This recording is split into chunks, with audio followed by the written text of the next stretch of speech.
Hello, everybody. I hope everybody's doing well. This is the second lecture in Module 6, dealing with foreign tax credits. Um, Assuming I get through the regular material today, I will have one more lecture later on dealing with these final foreign tax credit regulations. If I don't get through everything today, I'll have two more lectures, but let's see if I can finish the topic and right now. I'm now looking at we're going to now cover something called non-compulsory amounts. If something is non-compulsory, it's not. If a tax is non-compulsory, it's not creditable. And let's take a look at your text. I'm in paragraph 72.4.6.4, the caption non-compulsory amounts. So your text, President Loken writes, a payment is not a tax unless it is compulsory, and is not compulsory to the extent that it exceeds the amount of liability under foreign law for tax. To keep foreign tax payments within its liabilities, a taxpayer must take all reasonable steps to reduce over time the taxpayer's reasonably expected foreign tax liability. The Treasury probably included this rule because it recognized that some taxpayers would otherwise have an incentive to follow the path of least resistance in dealing with foreign tax authorities. Assume T's foreign income tax liabilities, however calculated, are less than the credit limitation of Section 904. Country X undertakes an audit of T's return. In the absence of a compulsory payment rule, T would likely pay an additional tax claimed in the audit without argument if T's country X tax, if T country's X tax increased, the credit against U.S. tax would increase in like amount, and T's worldwide tax liability and after-tax profit would remain unchanged. Because expenses incurred in the audit are deductible but not creditable, they reduce after-tax profits. After-tax profits would thus be maximized by incurring no expense in minimizing country X taxes and simply paying whatever the country X authorities demand. Under the compulsory payment rule, a taxpayer subject to a foreign self-assessment system must determine its liabilities under a reasonable interpretation application of the substantive and procedural provisions of the foreign law, including applicable tax treaties. To meet the compulsory tax requirement under the regulations, a taxpayer must exhaust all effective and practical remedies for minimizing its foreign income tax, including any available foreign audit, adjustment, and competent authority procedures available under applicable law. And we'll talk about the Procter & Gamble case where taxpayer lost because they didn't exhaust competent authority relief or mutual agreement relief. Note that the requirement that a taxpayer exhaust all effective and practical remedies to reduce its liability does not require the exhaustion of all litigation remedies. Therefore, where exhaustion of foreign tax has been paid, therefore, where a foreign tax has been paid and the taxpayer is suing for refund, the fact that the refund suit is pending before a foreign appeals court does not prevent the taxpayer from satisfying the exhaustion of remedies requirement. And one cite to that is the IBM case that is contained in footnote 146 in paragraph 72.4.6. But I wrote an article about the compulsory tax rule that's published. Nobody has to read this unless you're interested in the area. In volume 72 of the Tax Lawyer that's published by the American Bar Association and Northwestern University School of Law. It's in the volume 72 of the Tax Lawyer, a 2019 article. It's called the Compulsory Tax Constraint for Foreign Tax Credits. post Coca-Cola v. Commissioner.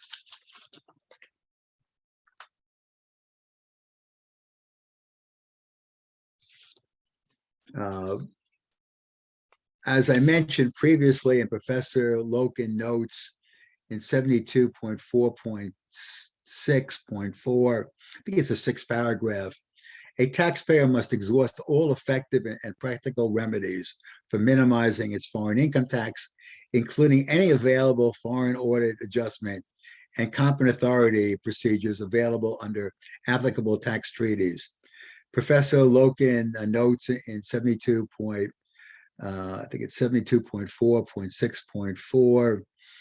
I think it's the 7th paragraph. A remedy is considered effective and practical if the cost thereof is reasonable in light of the amount at issue and the likelihood of success. Presumably, therefore, if you had a situation where the litigation cost was, say, $1 million, and there was $1 million of tax at stake, and the chance of prevailing, say, were only 10%, one would not need to litigate the matter to be able to meet the compulsory tax rule requirements. That is, they want the taxpayer to act in a commercially reasonable method in terms of contesting a tax liability. I alluded to this Procter & Gamble case, which also appears, I think, in footnote 146 in paragraph 72.4.6, I believe. This is a 2010 tax court case. I'm sorry, 2010 case.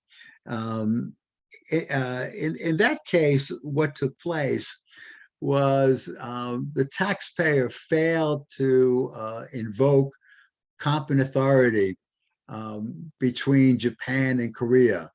So it paid Japanese tax and Korean tax on the same royalty.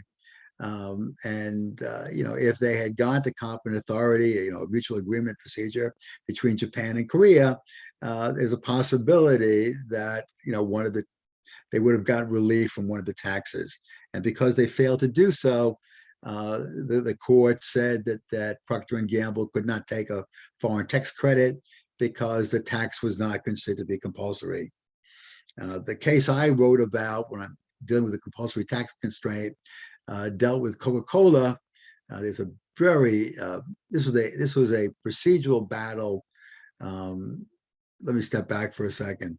Coca-Cola just lost a major case in tax court dealing with transfer pricing.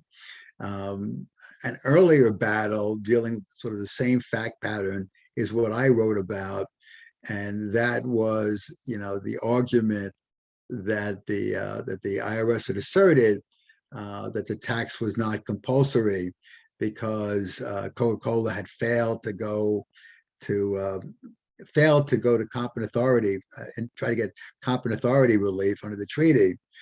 In that fact pattern, which it's almost Kafkaesque, a situation where the IRS refused itself to invoke competent authority. So it prevented the taxpayer from going to competent authority, at least at this point, at this stage in the litigation.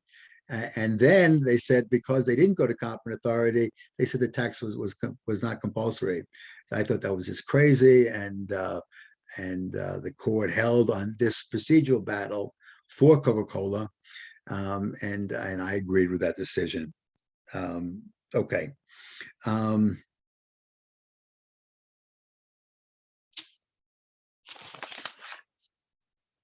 With respect to the compulsory payment rules and the requirement to exhaust all effective and practical procedural remedies, the taxpayer is not required to take any position or action that would not reduce foreign tax liability over time.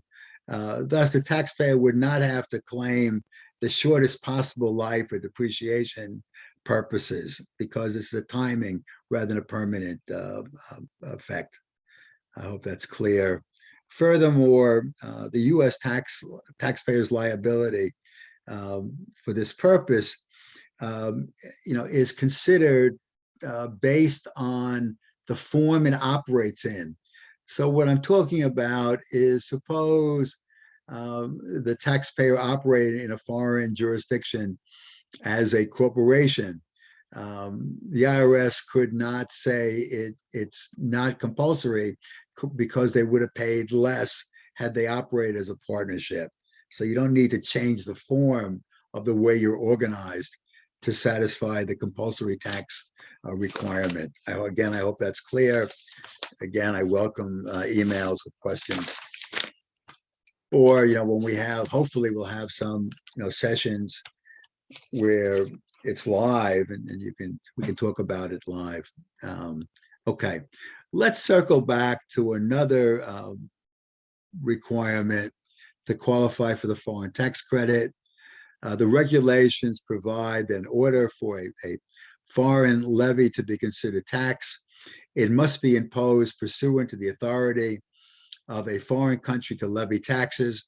What this means is that the levy must be imposed by the government in its role as a revenue raiser and not in its role as a property owner, requiring compensation for the use of property.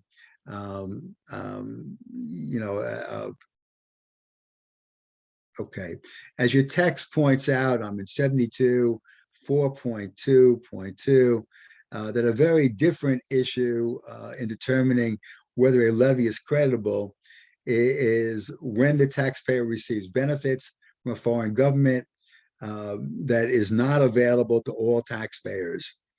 A specific economic benefit. So let's read 72.4.2.1 under the caption specific economic benefits.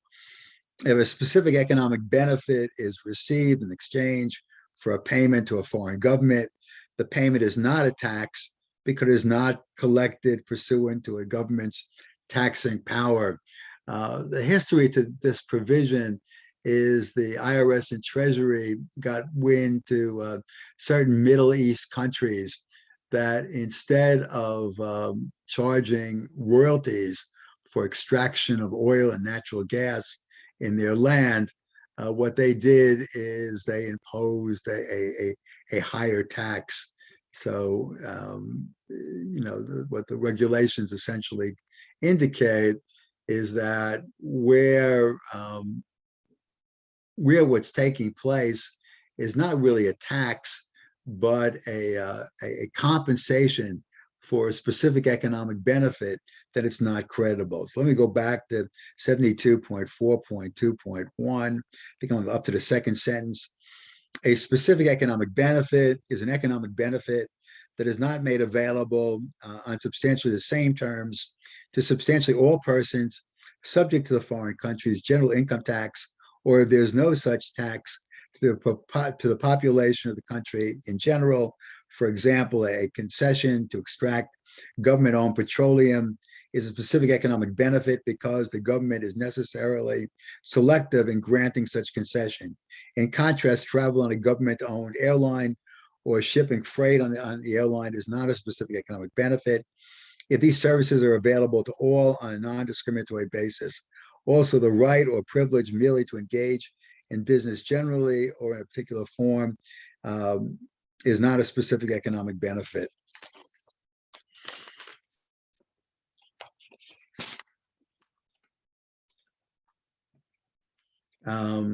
Your book goes on to talk about dual capacity taxpayers. I think that's 72.4.6. I'm sorry, 72.4.2.2. I'm not going to test you on it, but you can certainly read that on your own. Let's go on. In 72.4.3, Professor Loken reminds us that a tax is an income tax only if it is calculated to reach net gain, and this requirement is met only if the tax satisfies three tests: the realization test, the gross receipts test, and a net income requirement. That is, deductions are permitted. Let's turn to the realization requirement, which is covered in 72.4.3.1. Again, as I said, to the extent that the regulations that were just issued and that haven't gone through on December 28th and will be scheduled to be published, I think, officially on January 4th, to the extent that those regulations make modifications to these requirements, I will cover them in a separate broadcast, as well as give you reading material. There's a possibility, though I wouldn't count on it, that Professor Loken will update between now and the time you have the course. We'll update his text for it, but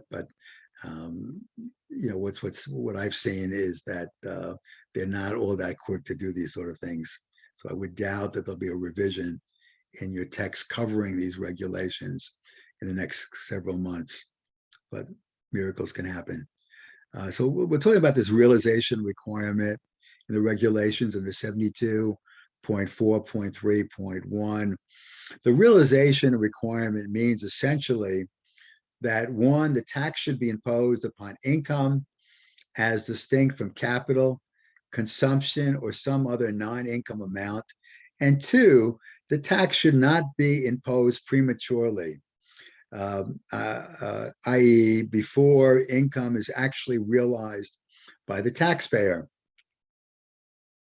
The regulations require, as a general rule, that the tax be imposed only on income that is realized under U.S. tax principles. Thus, as your text indicates in 72.4.3.1, that generally the realization requirement is satisfied only if income or gain is recognized under foreign law no sooner than the event that triggers realization under U.S. Tax rules occurs. For example,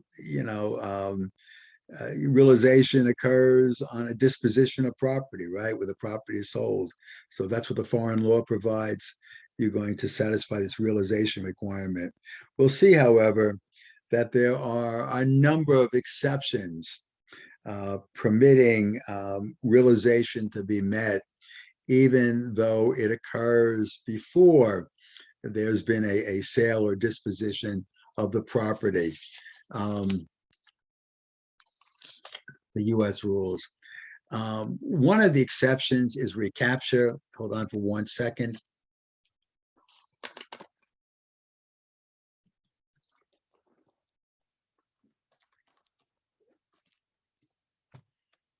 So I'm in 72.4.3.1 and the caption recapture.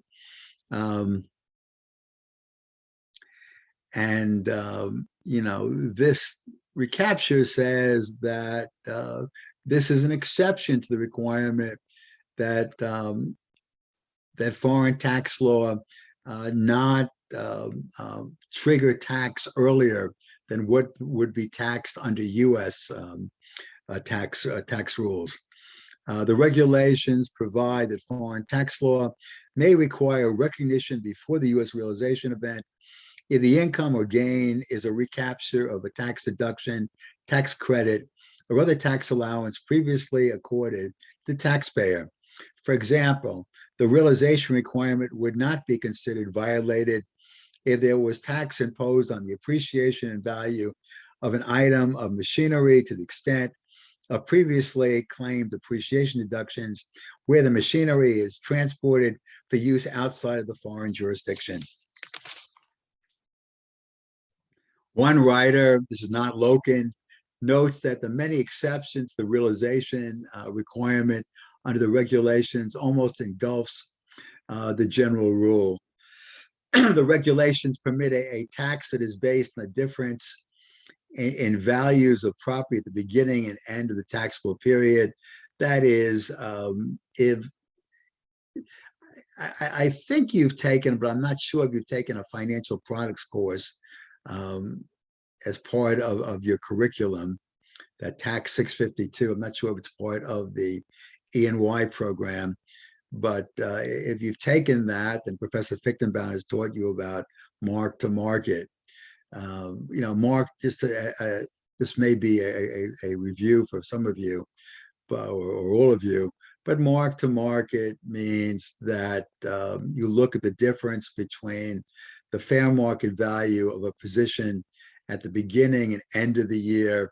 And even though the property has not been sold or otherwise disposed of, you have taxable gain or loss and the difference in value between the beginning and end of the year.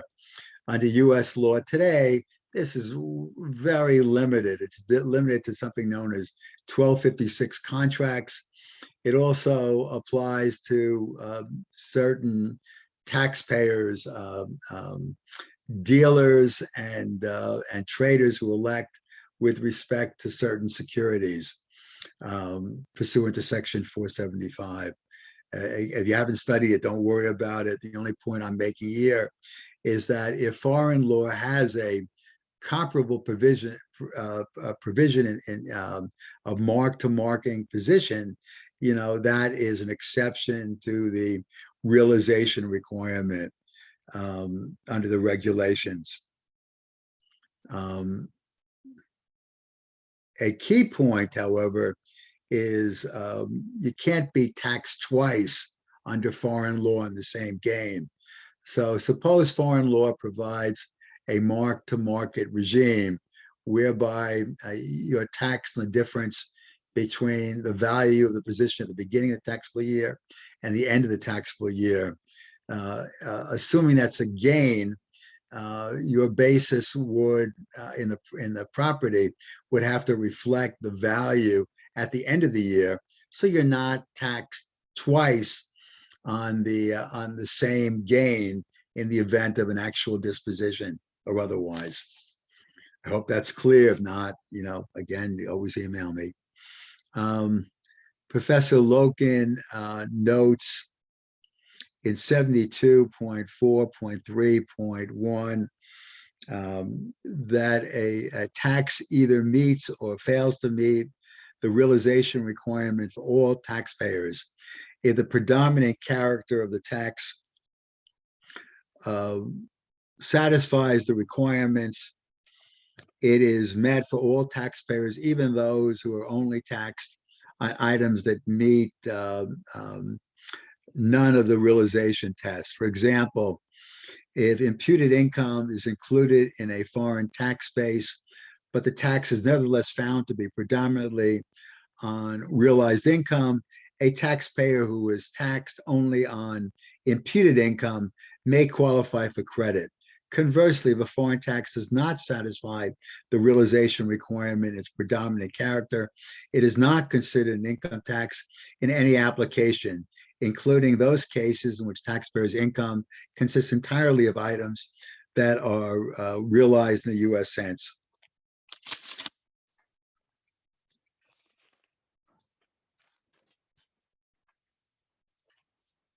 Let's now focus on the second requirement in the regulations. I'm talking about regulations that existed before TD 9959. I would assume that the same three tests are going to apply, but there may be some modifications that we'll cover. Okay, if in a separate lecture when I get a chance to go through these regulations. So let's talk about the gross receipts requirement to encompass to satisfy net gain. The gross receipt requirement of a regulation provides that if a tax, when judged on the basis of its predominant character, must be imposed either on the actual gross receipts, or in a formulary gross receipts computed under a method that is likely to produce an amount that is not greater than fair market value.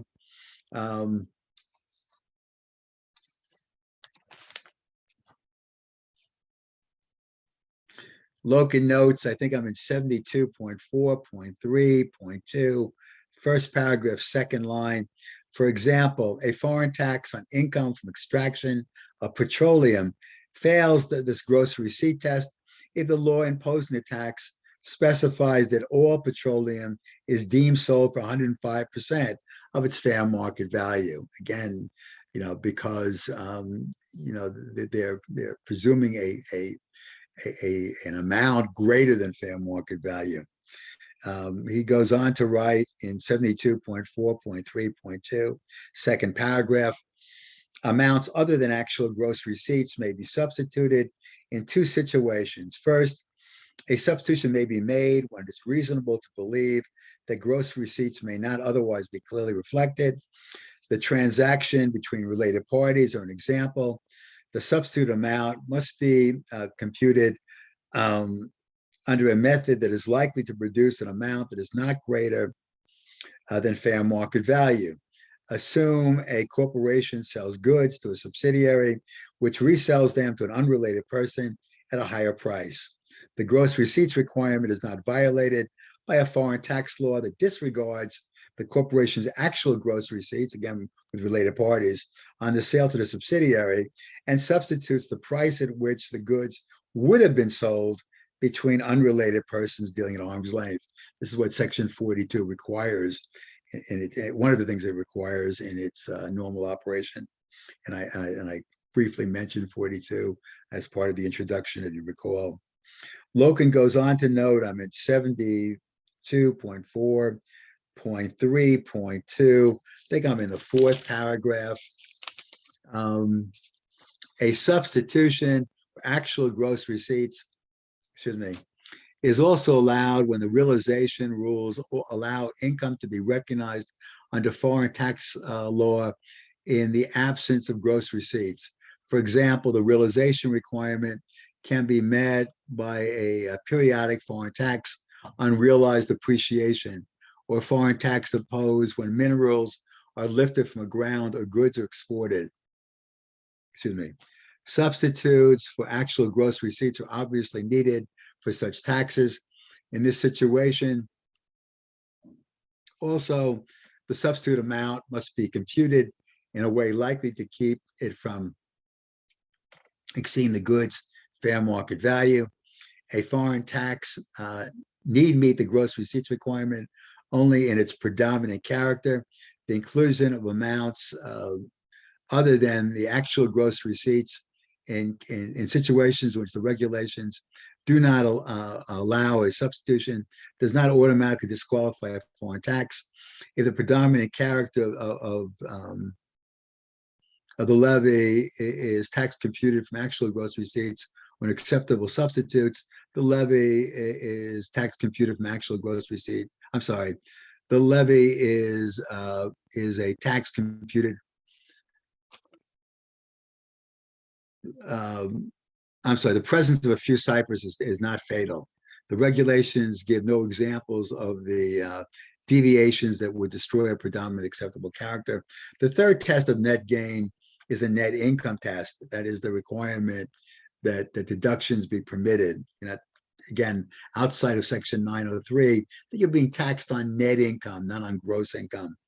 The net income requirement means that a foreign tax must be imposed only on income remaining after the recovery of expenses, either through current deductibility or amortization of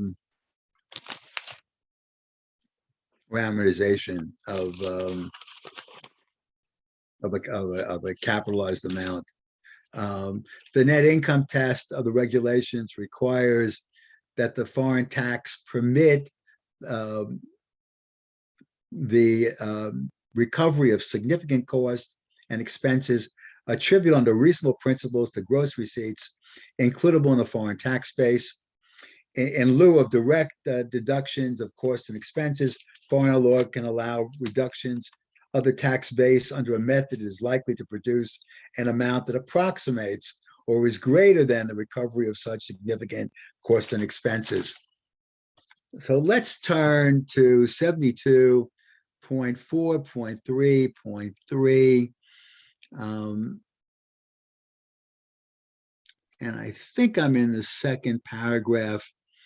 Loken writes, it is not necessary that the deductions or other reductions be allowed at at the same time as the cost or deductible under U.S. law.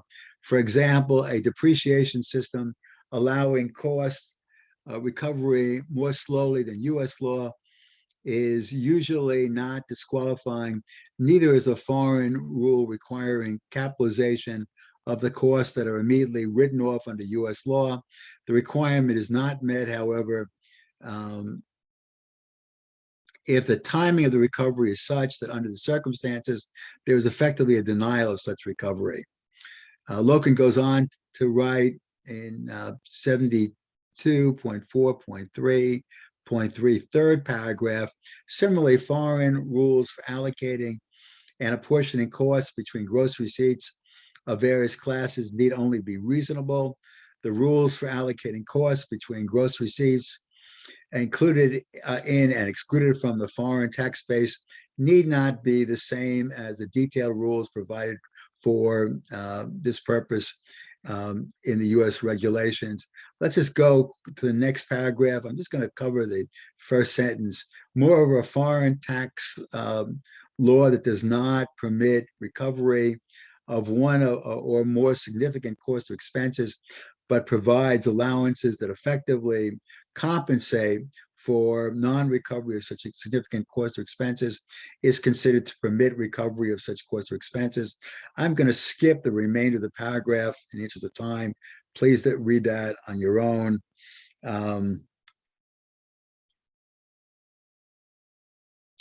I just wanted to quickly mention a case, a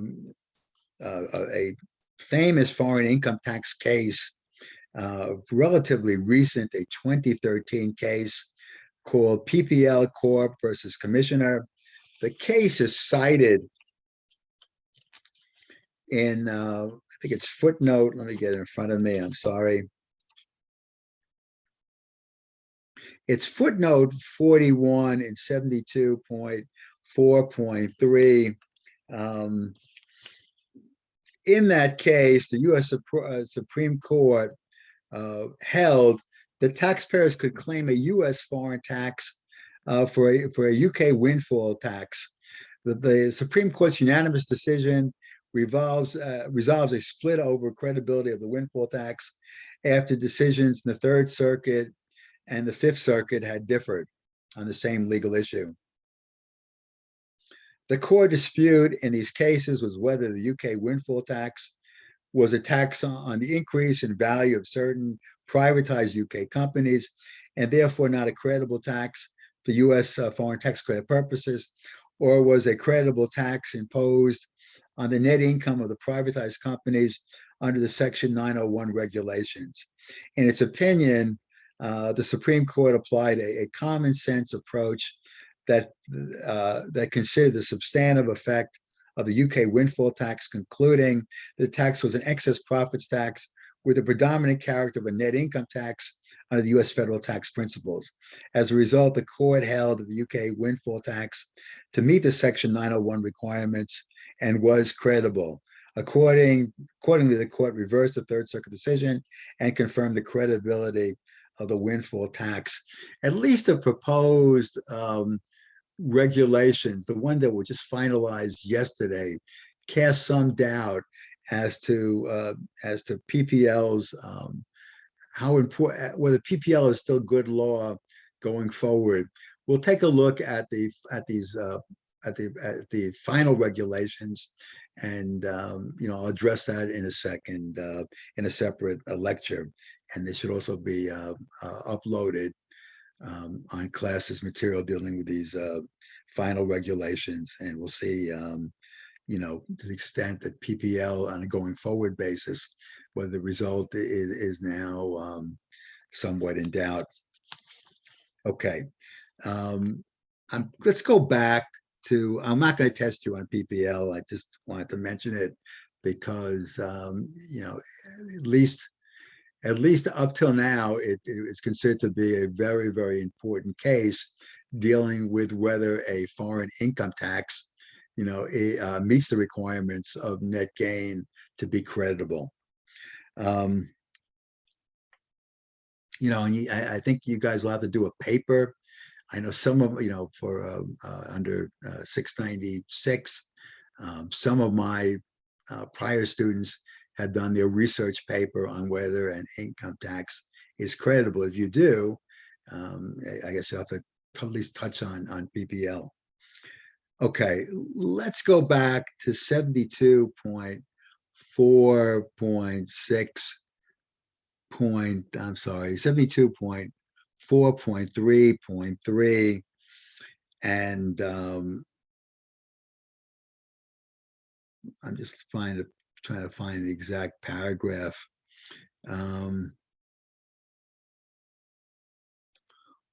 Well, look in notes. Let me see what paragraph it is if I can find it.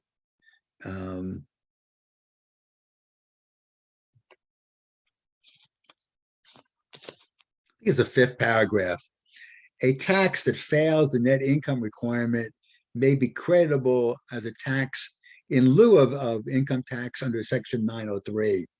If the taxing country also has an income tax that meets the requirement, and the items taxed on a basis other than net income are exempted from the general income tax. So let's use that as a segue to discuss Section 903. It's really important. I want you all to read Section 903. You should read 901, 903, and at least the beginning of Section 904. At least read 904A. I assigned the entire 904, but I want you at least to understand, the concept behind 904, and we'll come back to that in a little while. So let's go to 72.4.5, first paragraph. Let me get my book in front of me.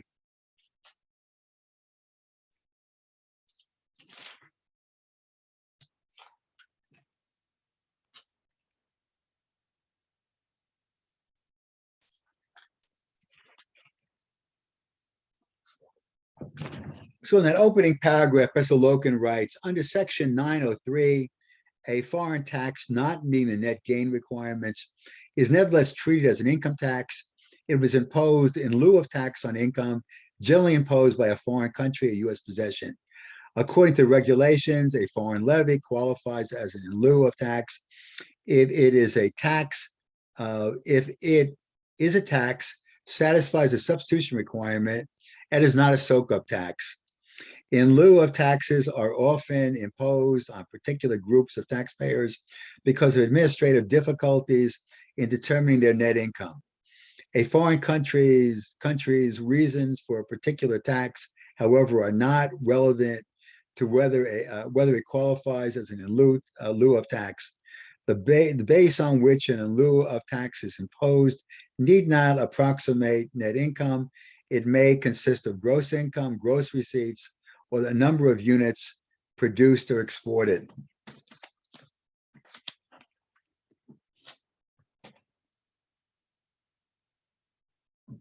The most common type of in lieu of tax is a foreign tax analogous to the withholding taxes imposed by the United States on non-business income of non-resident aliens and foreign corporations under Section 871A and 881.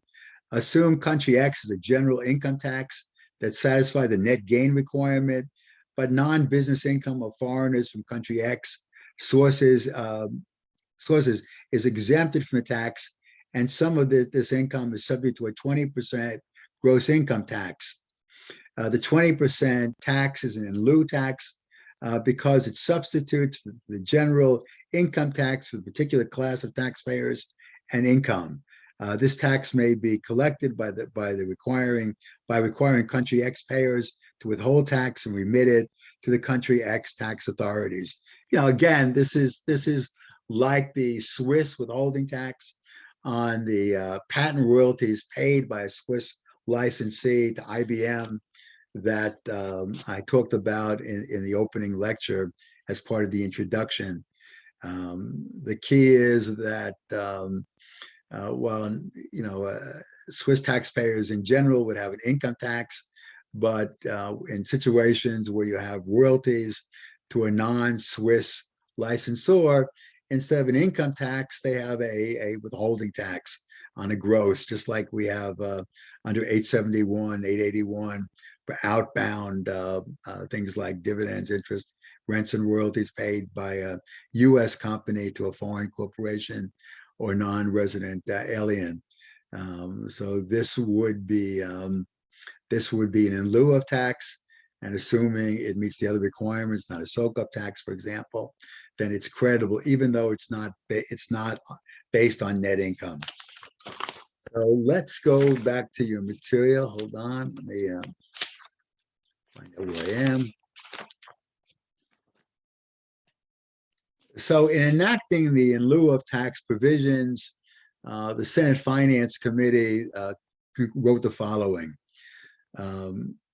Thus, if a foreign country is imposing income taxation authorized for reasons growing out of administrative difficulties of determining net income for taxable basis within that country, a United States domestic corporation doing business in such country to pay a tax in lieu of such income taxes, but measured, for example, by gross income, gross sales, or a number of units produced within the country, such tax has not heretofore, that is before the changes made enacting 903, been recognized as a basis for credit. Your committee, being the Senate Finance Committee, has deemed it desirable to extend the scope of this section. That is, enacting 903 extends the credit beyond 901. The tax must be a substitute for tax on income otherwise generally imposed. Thus, the foreign country must have enforced a general income tax.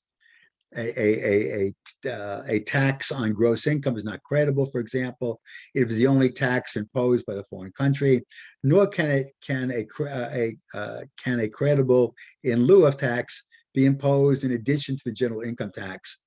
Excise taxes, for example, paid by taxpayers who also pay income taxes are not credible. That does not fit within 903. Furthermore, an in lieu of tax must, like any other tax, cross the initial threshold of being a tax before there can be any credit. A tax meets the substitution requirement if it is in fact operates as a tax imposed in substitution for and not in addition to an income tax or a series of income taxes generally imposed. Very important requirement. So Loken notes, I think I'm in 72.4.5.1, first paragraph, second sentence. Let me stop for a second, get a drink of water.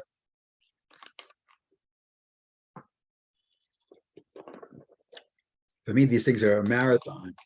There's no give or take with you guys, the students, and I just do all the talking.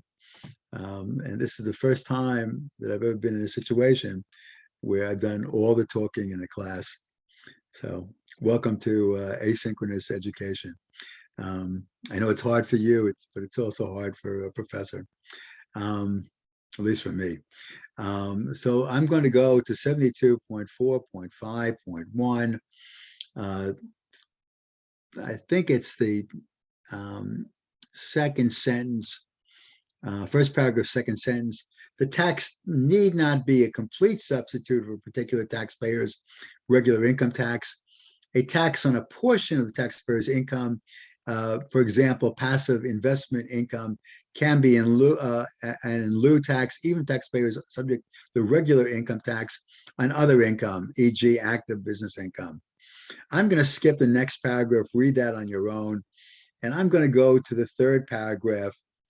I'm sorry, yes, the third paragraph in 72.4.5.1. Another common type of in lieu tax is a gross income tax on a particular types of business activities. Assume country X has an income tax that generally applies to all persons doing business within the country, but banks are exempt from this tax and are instead subject to a 1% tax on gross interest income from bank branches within the country. The bank tax is an in lieu tax because a particular type of business, it substitutes for a general income tax. The same conclusion is reached of the banks with branches in country X is subject to the general income taxes, but banks having no branch in the country is subject to tax of 1% of gross interest income from loans to country X residents. Or it could be on bank capital, for example. If there was, however, only a tax on banks, this would not qualify under Section 903, since you need a generally imposed income tax and a substitute, say for banks, from that income tax to meet the requirements of 903.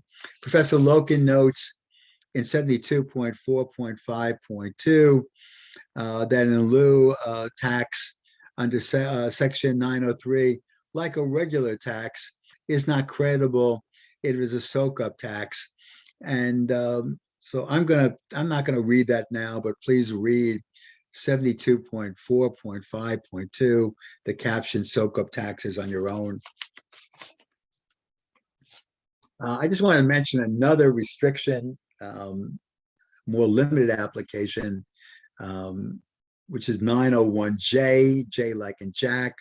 901J denies a credit for income taxes paid to any country falling within a class of disapproved countries.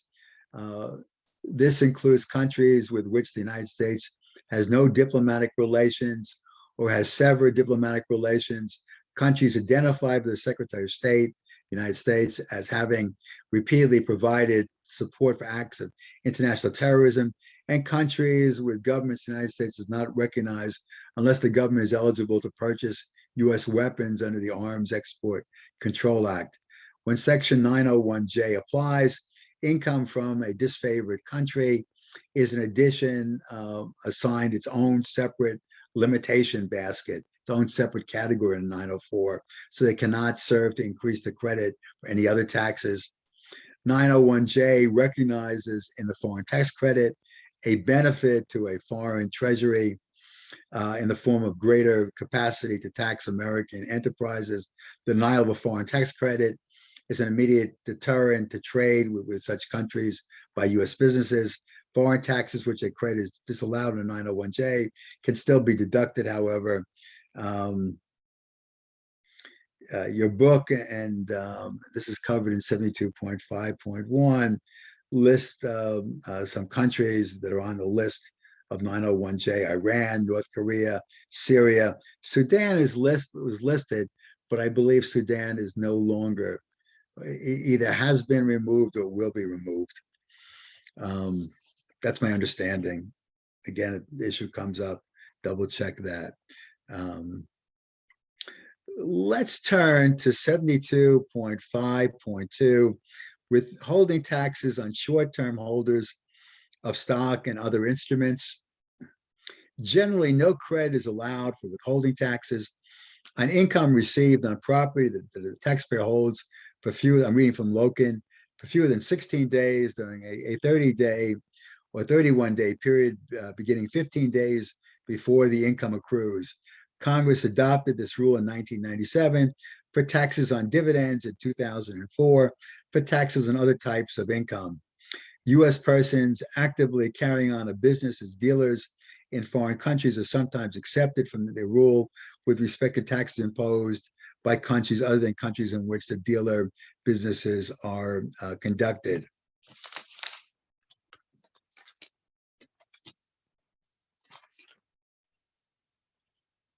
Let's first focus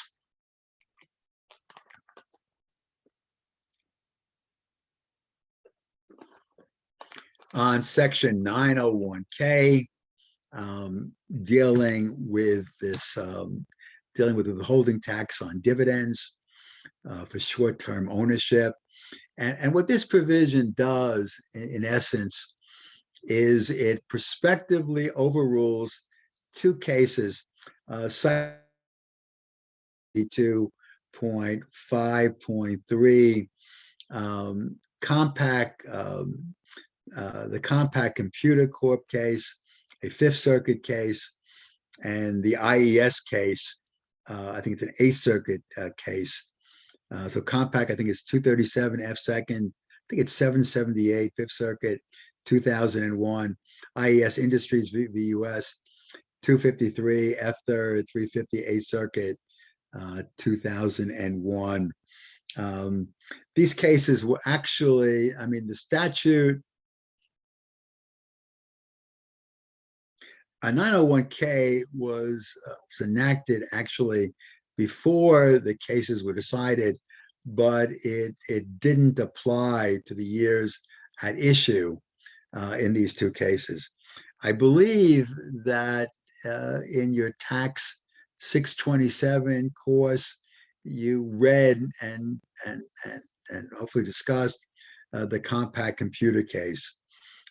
Professor Fichtenbaum may have told you that he worked for a company that brought this technique,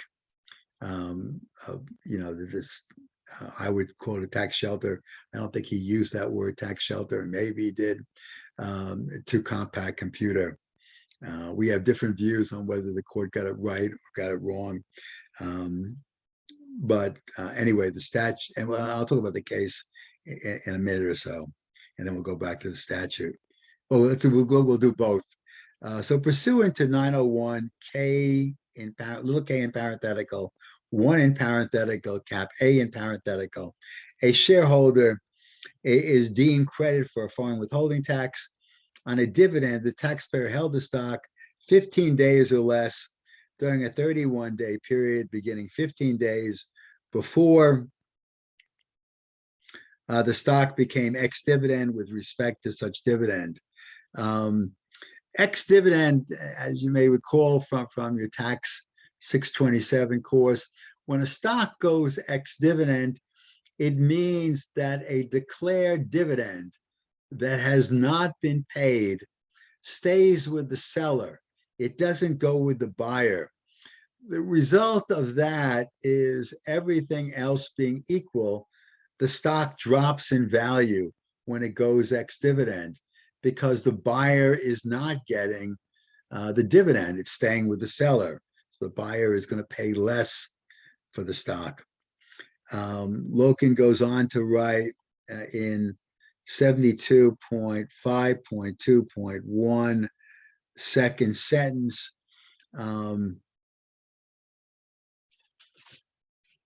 that this rule applies if, for example, a taxpayer purchases a stock the day before the ex-dividend date and sells the stock 5 days later. It was enacted according to legislative history because some U.S. persons have engaged in tax-motivated transactions designed to transfer foreign tax credits from persons that are unable to benefit from such credits, such as a tax-exempt entity or a taxpayer whose use of the foreign tax credits is prevented by the limitation to persons who can use such credits.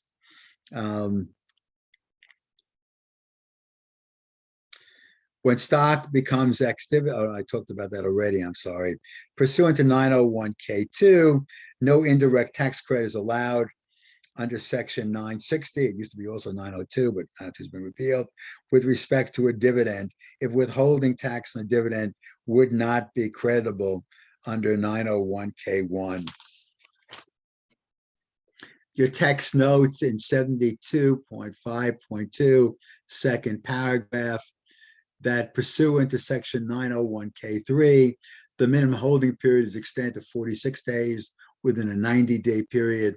The code actually says 91 days.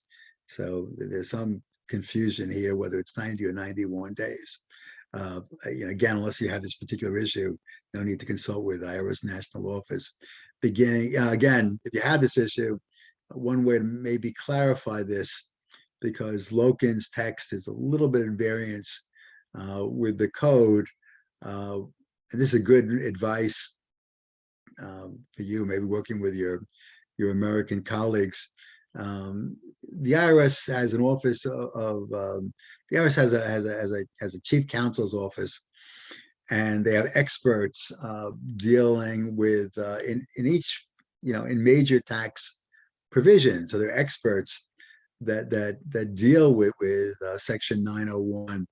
So if I had this at work, I would call up the IRS and I would ask them, and I have done that. I would ask them, are there any letter rulings, or what's your understanding of whether it's 90 days or 91 days? Is there a typo?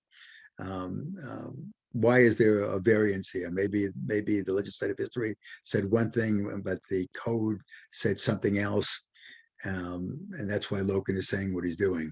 All right, I went off on a tangent. I apologize. So, so it's 90-day period beginning 45 days before the ex-dividend date. If one, the stock has a preference dividends, and two, the dividends are attributable to a period or periods aggregating in excess of 366 days. For example, if preferred stock is purchased 10 days before the ex-dividend date for a biannual dividend on the stock, credit for the withholding tax on a dividend is allowed only the taxpayer holds the stock for at least 35 days after the ex-dividend date. Pursuant to 905K5 and 6, the taxpayer's holding period does not include any time when the taxpayer has an option or contract to sell the stock, has an option unclosed, has an unclosed short sale of substantially identical stock, or has a diminished his risk of loss by a position or positions in substantially similar related property. This is comparable to what you may have learned in your advanced corporate course from Professor Antonini about how Section 246 works, the dividends received deduction. Pursuant to Section 901K7, a tax paid non-creditable by Section 901K is generally allowed as a deduction, even the taxpayer attempted to claim the foreign tax credit for the year. The American Jobs Creation Act of 2004 added a new section 901L, which is discussed, I think, in 72.5.2.2, which extends the disallowance of the credit beyond dividends to any other income or gain with respect to property if the income recipient has held the property for 15 days or less during the 31-day period beginning on the date that is 15 days before the date on which the right to receive such items arises. Let's look at the example that Professor Loken gives you in 72.5.2.2. So it's the second sentence, and the caption is income other than dividends. So he writes, for example, if T purchases a bond of a foreign issuer 10 days before an interest payment date and sells the bond 2 days after that date, this rule denies T credit for foreign withholding tax on the interest. A taxpayer's holding period for property does not include time when the taxpayer has an option or contract to sell the property, has an unclosed short sale of substantially identical property, or grantor of an option to buy substantially identical property, or has diminished his risk of loss by one or more positions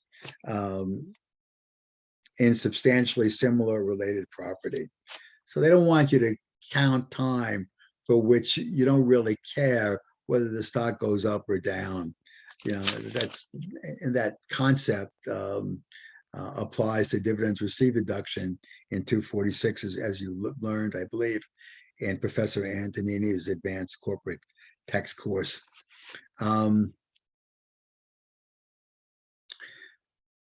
Let's rediscuss Compaq Computer Corp versus Commissioner, a case that you hopefully recall, or might recall, from the advanced concepts course that Professor Fichtenbaum gave you.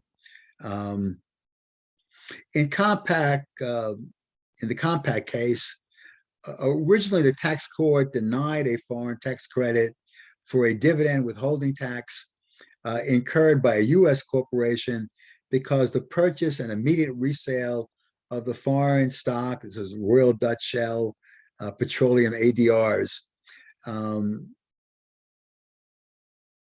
precluded the possibility of a profit, according to the tax court, when withholding taxes were considered to be an expense of the transaction. By the way, ADR for this purpose means an asset depository receipt. Non-US stocks are often traded in the United States, not directly, but through ownership of a trust, which in turn owns the stock. So I believe Unilever PLC, the parent company of my former employer, if you own Unilever PLC shares, which I do, you don't own the shares directly. You own shares in a trust, which in turn owns these PLC shares. Okay, I was off on a tangent. By the way, just to be clear to everybody, taxpayer prevailed.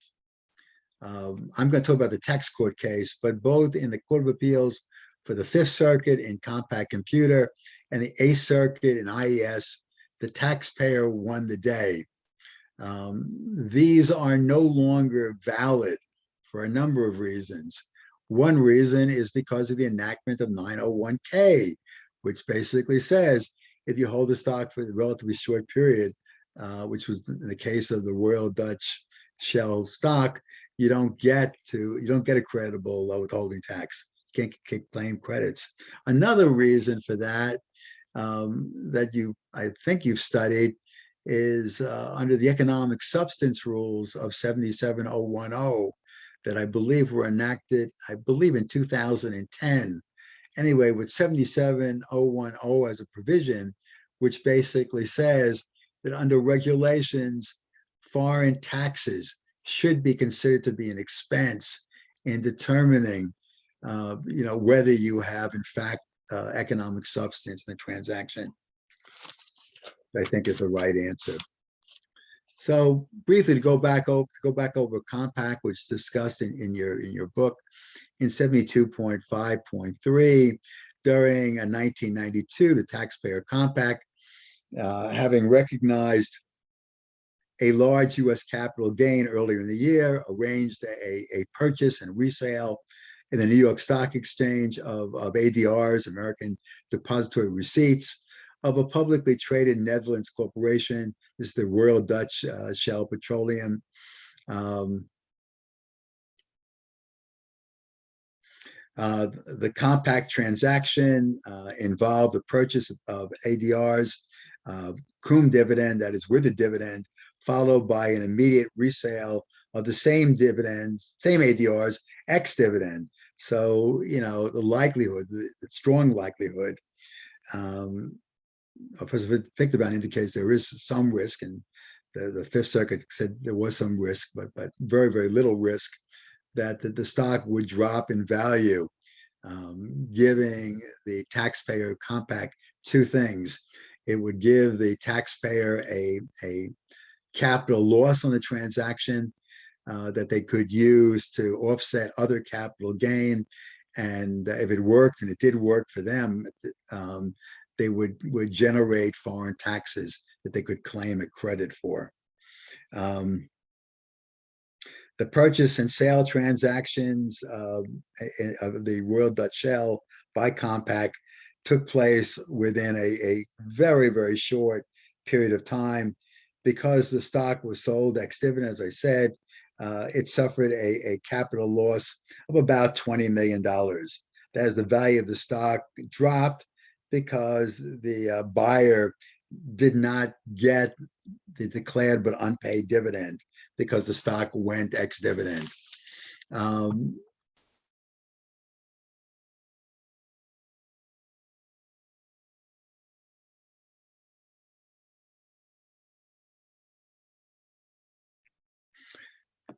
The tax court, which held for the government, it was reversed, by the Fifth Circuit. The tax court, which had held for the government, noted that aside from the foreign tax credit, when Dutch withholding tax was treated as an expense in a transaction, Compaq suffered a loss.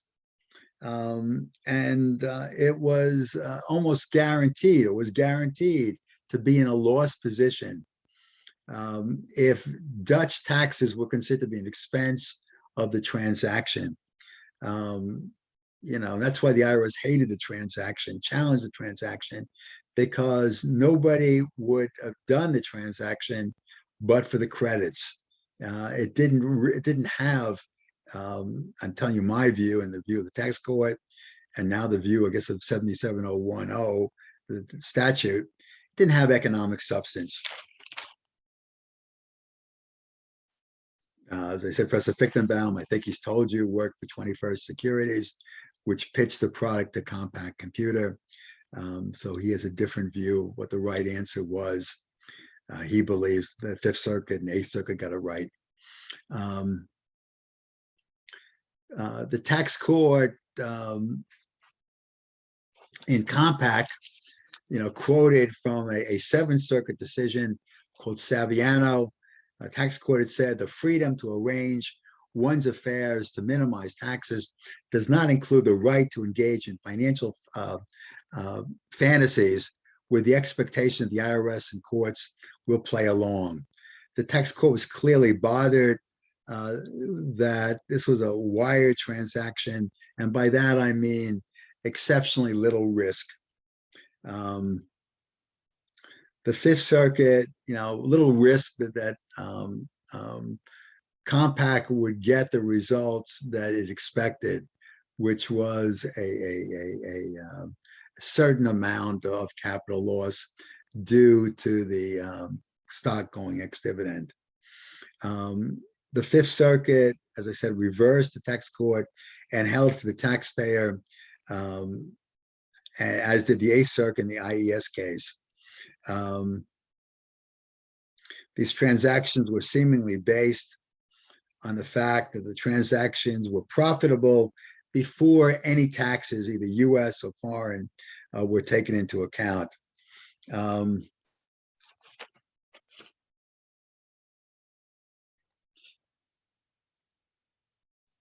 site, by the way, I mentioned before, 7701, little o in parenthetical, 2 in parenthetical, cap B in parenthetical, says now that under regulations, foreign taxes have to be treated as an expense in the transaction in determining whether or not the transaction has economic substance. I presume you've studied 77010 as part of the advanced concept course. I teach the course too, but not to you guys. So, again, even if 901K had not been enacted, the transaction would fail today, I believe, by virtue of 77010, because there wouldn't be any economic substance. You couldn't make a profit on the transaction with Dutch taxes treated as an expense.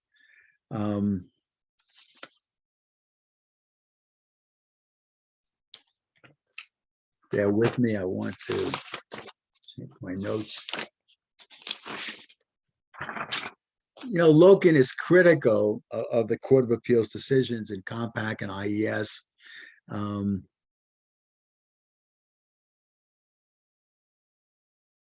Let's just quickly take a look. Let me have a drink of water first.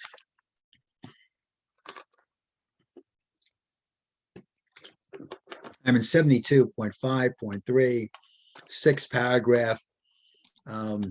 He writes, on this point, the approach of the Court of Appeals and Compaq and IES have a certain symmetry. Superficially, this is the fact that they argue, or they reasoned that if you don't count Dutch or U.S. taxes, the transactions are profitable.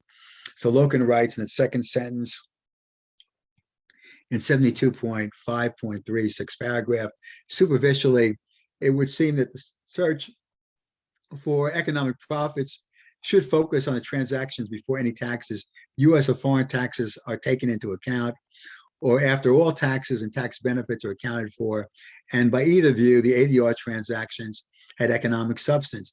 Here's where Loken and I agree but Professor Fichtenbaum disagrees. However, analyzed more deeply, the court's approach is highly formalistic. Since the inquiry is only made for purposes of determining U.S. tax liability, reasonable possibility of profit apart from tax benefits should be read to refer only to U.S. tax benefits. There is no relevant difference between foreign withholding taxes and other costs of the transaction, including the investment banking fee, which the court seemingly concede must be subtracted out in ascertaining a reasonable possibility of profit apart from foreign tax benefits. Perhaps it is less confusing to look at the transaction in terms of cash flows, freed from tax on account or accounting conceptions of profits. And in these terms, the transactions were certain to yield losses unless a U.S. foreign tax credit was allowed.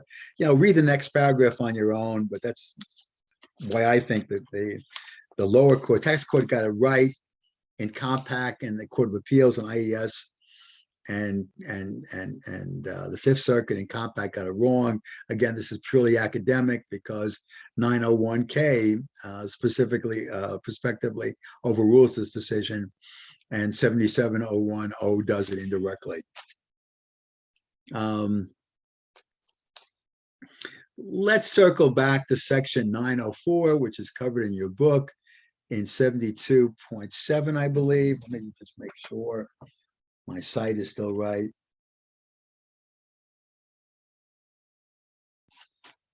Yeah, 72.7. I haven't asked you to read all of it. I just wanted to give you a sort of an introduction to it. As discussed, the purpose of section 904 limitation is to limit the credit in any year to the amount of U.S. tax on foreign source income, and thus prevent foreign tax credits from offsetting U.S. tax on U.S. source income.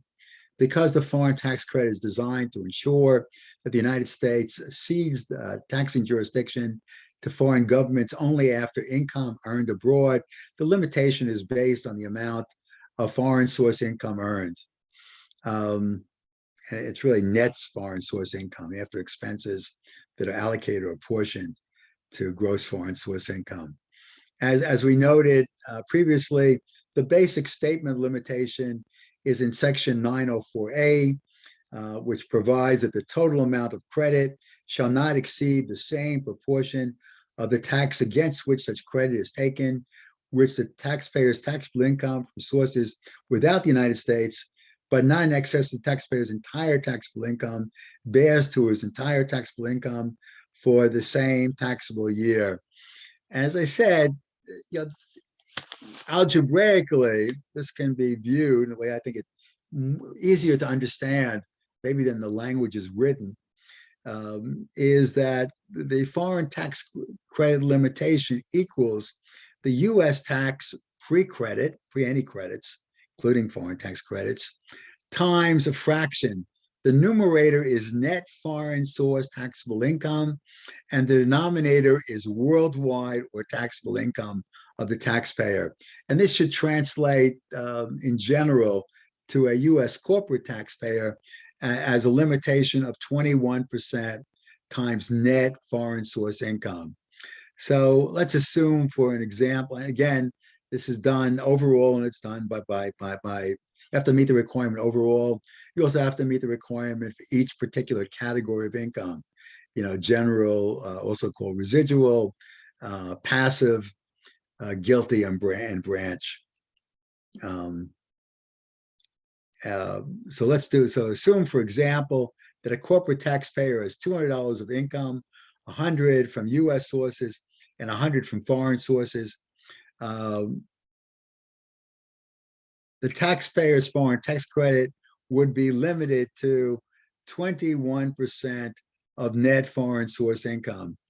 So that, assuming there are no expenses that are allocated in a portion to the gross foreign source income, and that is really highly unrealistic, your limitation would be $21, 21% times the 100. And I've given you an example from the study guide to your textbook. I know you're using the electronic version, but I've given you an example in the study guide for you to do a quick calculation of that. Again, very, very importantly, in computing net foreign source income, one needs to allocate and apportion expenses to foreign source income.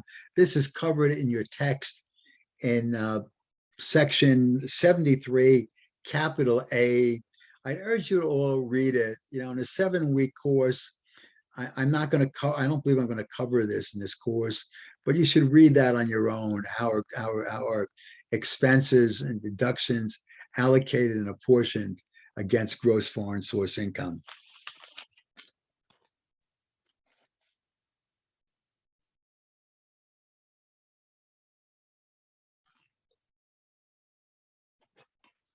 Okay, bear with me.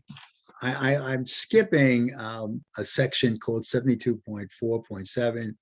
I'm skipping a lot of things, but one thing I'm skipping is structured passive investment arrangements or foreign tax credit generators. For several reasons. One, we've got limited time. I don't want to overwhelm you. And maybe I am already. I'm trying not to. But this provision, it was really very important when 902 existed, when there was a deemed paid or indirect credit. It becomes less important today. I apologize. Let my wife pick up the phone, hopefully. Good, okay. I'm doing all these at home, by the way, as you can tell. I'm during my Christmas break. So I'm doing a lot of these lectures. I did some lectures during the summer. I did some lectures during the fall. And now I have time because I have breaks between my regular semesters. So I'm trying to get as much done as I can.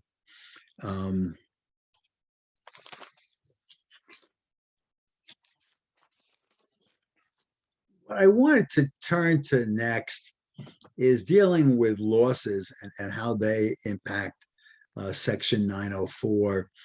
And let's go to 72.10 in your book. In particular, I want to go to 72.10.1, the introduction. So let's read that right now. So Professor Loken writes, section 904 little f contains elaborate rules for allocating and recapturing foreign losses. And 904G provides analogous rules for domestic losses. Under the global conception of income in US tax law, a loss of any character may be deducted against income of any other character in determining taxable income. The principle underlying 904F and 904G, 904F is an unfavorable provision for taxpayers. G is a favorable provision for taxpayers. I'm going on to read.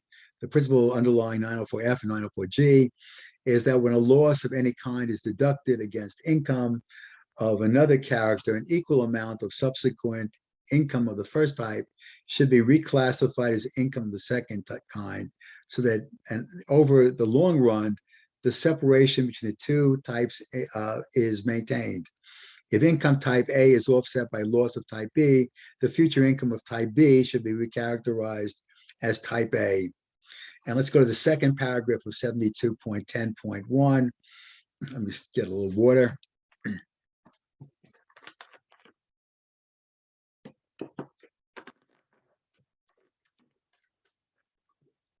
The principle is applied by separately computing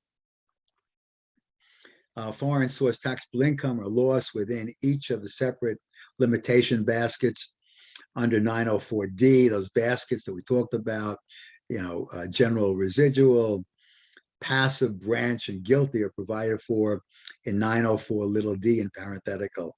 So again, I'm on the second paragraph of 72.10.1, second sentence.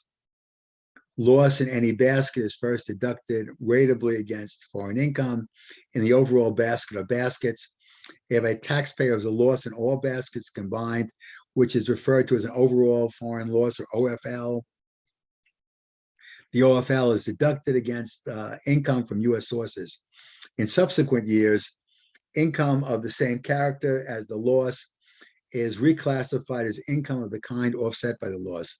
For example, if foreign source loss in a general limitation basket is deducted against passive income from foreign sources, general limitation income for subsequent years is shifted to the passive basket until the loss is fully recaptured. If a general limitation loss for foreign sources is deducted against U.S. source income, subsequent general limitation income is recharacterized as U.S. source income in both cases. The earlier general limitation loss is in effect ultimately deducted against later generation limitation income. Deduction against foreign passive income in the first case, or U.S. income in the second case, is only temporary because it is restored by a later recapture. And let's go to that third paragraph in 72.10.1. Again, all I'm trying to do is get through to you general concepts here. The recapture mechanism differ in one significant way. If a loss in any basket or is deducted against income in another basket, all income in the loss basket is recharacterized as income in the other basket until the loss is fully recaptured. In contrast, if a taxpayer incurs an OFL, overall foreign loss, foreign source income for later years is usually recharacterized as U.S. income only to the extent of the lesser of 50% of the taxable income from foreign sources before recapture, or the OFL, overall foreign loss, to the extent not previously recaptured. Also, OFL recapture applies separately for each basket. Only income in the basket containing the loss that offsets U.S. income is recharacterized as U.S. income. Let me give you an example that's not in your book. I try to make it very easy. Assume in year one, U.S. company T earns 100,000 of U.S. source income and 100,000 of foreign source loss from a branch. So it's got 100,000 of U.S. source income and 100,000 of foreign source loss from a branch. Suppose the U.S. company has a branch in Canada. The branch losses wipe out the U.S. source income, and there is no liability, right? Because there's no U.S. income, because you got 100,000 of losses offset the 100,000 of U.S. source income. In year two, assume T earns 100,000 of U.S. source income and 100,000 of foreign source income from its branch in country, in the foreign country, this Canadian branch. Let's suppose that this country, say Canada, also impose a 21% tax on the income. Pursuant to 904F, 50% or 50,000 of the foreign source income in year two is recaptured as U.S. source. Yes, because that's what 904F does. It requires you to recapture by up 50% of what would have been foreign source income in the second year as U.S. source income. Pursuant to 904F, 50% or 50,000 of the foreign source income in year two is recaptured as U.S. source income.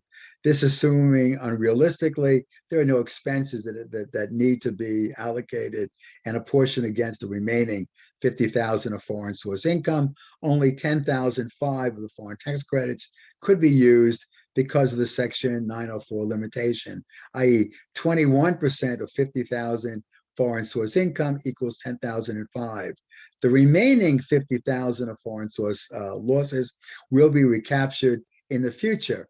A taxpayer could, if it so desired, elect to recapture all of it in year two and get over with it.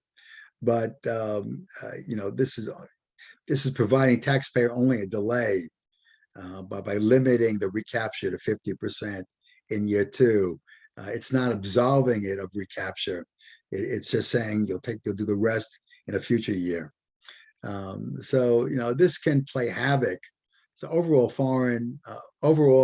foreign source losses, or losses, say in the general basket, can have considerable adverse impact on taxpayers and their ability to use credits, because suddenly they won't be able to use either some of their foreign source income will either, there's an overall foreign source loss, be considered to be general source income, or if there's a loss to be recaptured in the general basket, it'll be recaptured. What would have been, say, general basket foreign source income will be recharacterized in another basket, like, say, the passive basket.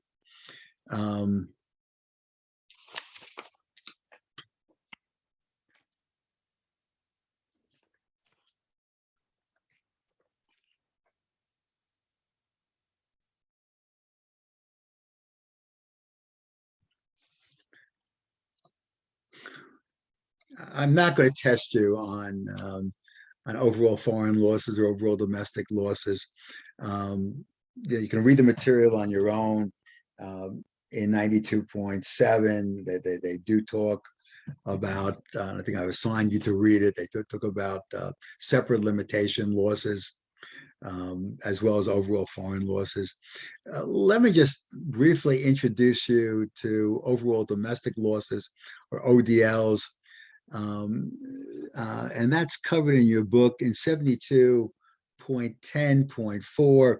Unlike overall foreign losses or separate foreign losses, overall domestic losses are actually a taxpayer-friendly provision, which can generate additional foreign source income, thereby allowing you to use more credits than otherwise if you've been subject to an overall domestic loss in a prior year.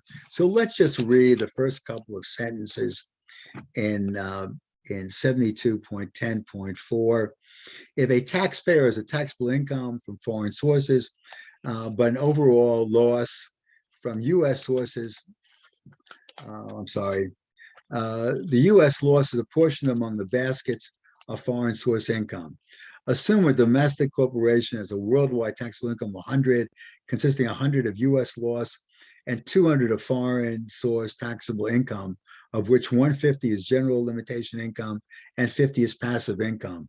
The loss is prorated among the two baskets, leaving general limitation income of 75, 150 less 150 over 200 of 100, and passive income of 25 times 50 less, 25, 50 less 50 over 200 of 100. The concepts underlying the rules on foreign losses apply equally to domestic losses.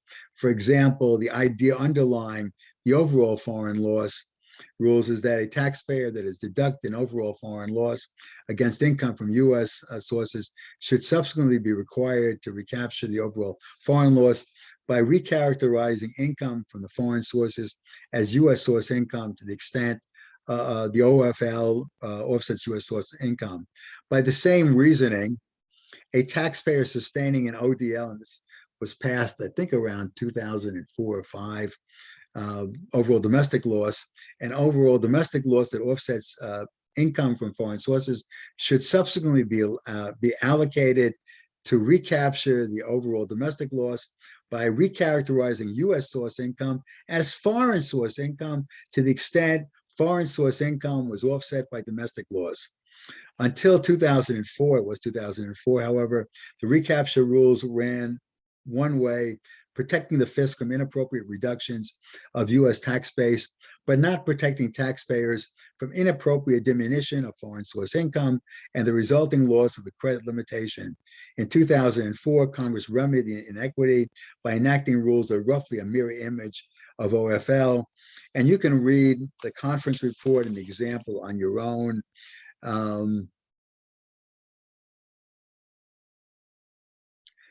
I'm sorry, one last point in terms of, separate foreign losses to a particular basket. You may want to take a look at 72.10.2. as I said, I'm not going to test you on overall foreign losses, overall domestic losses, or separate limitation losses. It certainly could come up in the work you do, for your clients. And I would urge you to read the material that I've assigned. And if you feel ambition, whenever, read the entire chapter 72.